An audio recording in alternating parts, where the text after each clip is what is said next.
Hello everyone, আসসালামু আলাইকুম। আজ আমি তৈরি করে নিয়ে আসলাম তালের পিঠা। তালের পিঠাটা তৈরি করতে অনেকে অনেক রকমের তৈরি করে।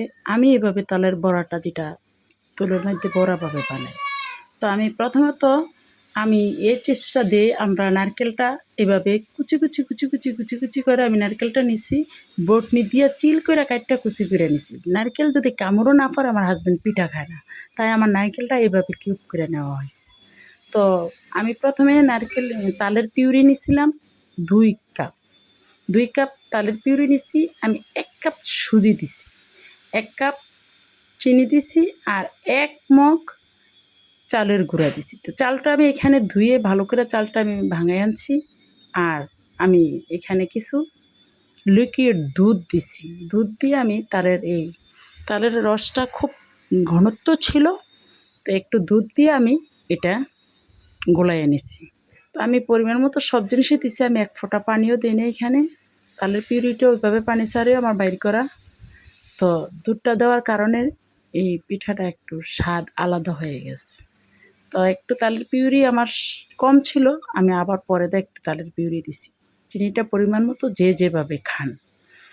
দিয়ে আমি এই সুন্দর করে এই পিঠার ইয়াটা তৈরি করে নিলাম। নিয়ে তারপর আমি প্রথমত একটা দিয়ে আমি টেস্ট করে দেখছি, যে কোনো জিনিস তৈরি করলে আমি একটা দেই, দিয়ে আমি চাই, তারপর আমি পরিমাণ মতো দেই।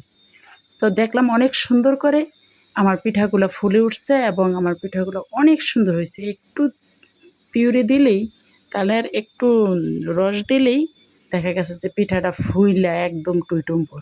তো আমার যদি ডোটা তৈরি করতে গেলে যদি পরিমাণ মতো সব কিছুই অ্যাকুরেট হয়, তাহলে ওই পিঠাটা সুন্দর করে ফুলে এবং এই পিঠাটা খুব সফট হয় এবং খুব সুস্বাদু হয়।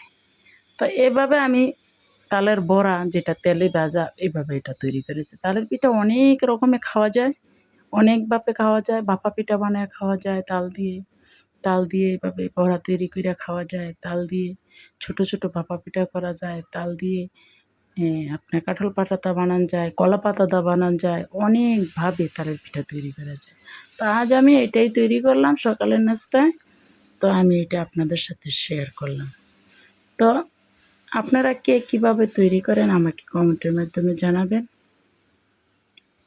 আর আমার ভিডিওটা যদি ভালো লাগে তাহলে অবশ্যই লাইক করবেন, কমেন্ট করবেন, আপনাদের মতামত জানাবেন আর পেজটা ফলো করবেন। আর যদি ইউটিউবে দেখেন তাহলে চ্যানেলটা সাবস্ক্রাইব করবেন। তো আজকে আমি এভাবেই তৈরি করে নিলাম। তো সবাই ভালো থাকবেন, সুন্দর থাকবেন, সুস্থ থাকবেন, আমার জন্য দোয়া করবেন, এই প্রত্যাশায় আমি আজকের মতো আপনাদের কাছ থেকে বিদায় নিব। এই যে ভাঙলে দেখেন নারকেলটা এভাবে দেখা যায় এবং খুব সফট হয়েছে।